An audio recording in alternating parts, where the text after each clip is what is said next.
అందరికీ నమస్తే అండి. కూటమి ప్రభుత్వం అధికారంలోకి వచ్చిన తర్వాత ఈ 2 సంవత్సరాల్లో 2024, 25లో చాలా పంటలకు మద్దతు ధర లేదు. మామిడి, టమాటా, పొగాకు, పత్తి, మిర్చి, గుంటూరు మిర్చి, ఇలా చాలామంది రైతులు రోడ్డెక్కారు మద్దతు ధర దక్కట్లేదు అని. సో మొదటి ఏడాదిలో అలా రోడ్డెక్కిన ఫలితంగా రెండో ఏడాది అప్రమత్తంగా ఉండాలి కదా. అసలు మామిడి, తోతాపురి మామిడి ఎంతమంది రైతులు సాగు చేస్తున్నారు, ఎంత దిగుబడి వస్తుంది, దాన్ని కొనుగోలు చేయడానికి ఎన్ని కంపెనీలు సిద్ధంగా ఉన్నాయి, కంపెనీల రిక్వైర్మెంట్ ఎంత, వాళ్ళు ఎంత ధర ఆఫర్ చేస్తున్నారు, వీళ్ళకి ఎంత ఖర్చు అవుతుంది, ఇదంతా ముందుగానే వ్యవసాయ శాఖ ప్రిపేర్ చేసుకోవాలిగా.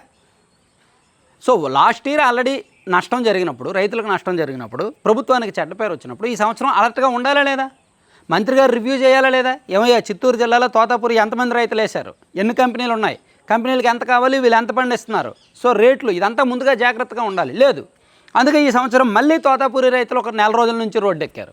మళ్ళీ కేజీకి 4 రూపాయలు ఇస్తామని, 5 రూపాయలు ఇస్తామని కంపెనీల వాళ్ళు బేరం పెడుతున్నారు. రైతులేమో మినిమం 8 రూపాయలు ఇవ్వందే గిట్టుబాటు కాదు అంటున్నారు. అంటే లాస్ట్ ఇయర్ ఏదైతే సమస్య వచ్చిందో, రైతులందరూ రోడ్డెక్కారో ప్రభుత్వానికి వ్యతిరేకంగా, ఇప్పుడు మళ్ళీ అదే సమస్య వస్తుంది. అంటే ఒకసారి తప్పు జరిగినప్పుడు ప్రభుత్వానికి బుద్ధి రావాలిగా, ప్రభుత్వం అప్రమత్తం అవ్వాలిగా. మళ్ళీ అది ఎందుకు రిపీట్ అవ్వడం. సేమ్ ప్రకాశం జిల్లాలో పొగాకు రైతుల పరిస్థితి కూడా అంతే. లాస్ట్ ఇయర్ కూడా అంతే. పొగాకు పండించారు, ధర లేక కంపెనీలన్నీ సిండికేట్ అయిపోయి రేటు తగ్గించడంతో రైతులందరూ గొగ్గోలు పెట్టారు. సో ఇప్పుడు మళ్ళీ ఈ సంవత్సరం మళ్ళీ పొగాకు పండించడానికి పెట్టుబడి పెరిగింది. సాధారణంగా ఒక ఎకరం పొగాకు పండించడానికి 1,00,000, 1,45,000 నుంచి 1,50,000 వరకు ఖర్చు అవుద్దంట. కానీ ఈ సంవత్సరం ఒక 30,000 ఎక్స్ట్రా ఖర్చు అయింది. కానీ అక్కడ కంపెనీలు చూస్తే రేట్లు తగ్గించాయి. రైతులు ఏం చేయాలి, అందుకే వాళ్ళు కూడా ఒక 15 రోజుల నుంచి రోడ్డు ఎక్కుతున్నారు. ఒంగోలులో ఆల్రెడీ ఒక ర్యాలీ చేశారు, నిరసన ప్రదర్శన చేశారు, కలెక్టరేట్ దగ్గర ధర్నా చేశారు. దాదాపు వేలాది మంది రైతులు చేజేతుల లక్షలాది రూపాయలు పెట్టుబడులు పెట్టి రేటు రాక కూర్చున్నారు.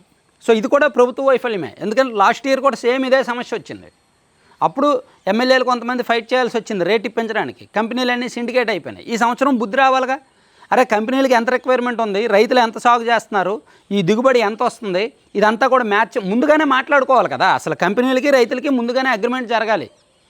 ప్రభుత్వం కంట్రోల్లో ఉండాలి కంపెనీలు ప్రభుత్వ కంట్రోల్లో ఉండకపోతే ఇదే సమస్య వస్తుంది. వాళ్ళ రిక్వైర్మెంట్ ఎంత, వీళ్ళు పండిస్తున్నది ఎంత, మధ్యలో ఎంత గ్యాప్ ఉంది అనేది చూసుకోవాలి. చూసుకొని అవసరమైతే రైతులకు ఆల్టర్నేటివ్ ప్రత్యామ్నాయ పంటల వైపు నడిపించాలి. అది చేయట్లా. అంతెందుకండి, యూరియా సమస్య. లాస్ట్ ఇయర్ ఖరీఫ్లో రైతులు రోజుల తరబడి రోడ్ల మీద కూర్చున్నారు, రోడ్ల మీద నిల్చున్నారు యూరియా బస్తాల కోసం ఇదే టైంకి.